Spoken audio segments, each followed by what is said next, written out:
Well, across the United States, children are using social media at unprecedented levels. But is it becoming too much and too dangerous? This stems from a national conversation over the safety of children online. The CEOs of social media companies were grilled on Capitol Hill yesterday over their part in failing to protect kids on their platforms. But there are steps you can take to help protect your kids. Hunter Bertram is here to explain. Derek, many parents might be asking themselves, how can I do my part to not only protect my children, but also help them understand the potential consequences of what they're doing online? One Spokane mom was wondering the same thing.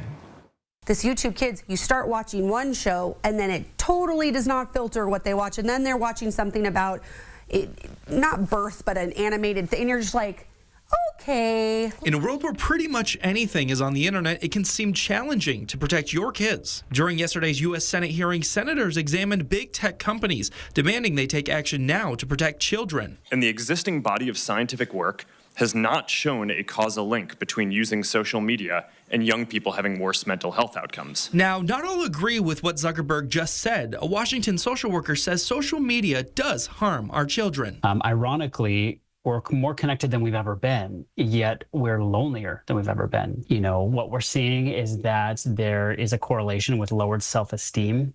A lot of this is being attributed to comparison that's happening. Norman emphasizing social media mostly shows unrealistic perfection, which is dangerous for kids developing to aspire to. But the problem with that, is it's not real. We all know it's real. Which is a main issue Lori struggles to help her kids identify. But she does have one recommendation for others in her situation. You should be aware of everything your kid is watching on the internet. And I know it takes time, but scroll through their screens, look at things, and lock it down if need be. And I know some parents don't have that option because they don't have the time. And you know what? You're doing the best you can.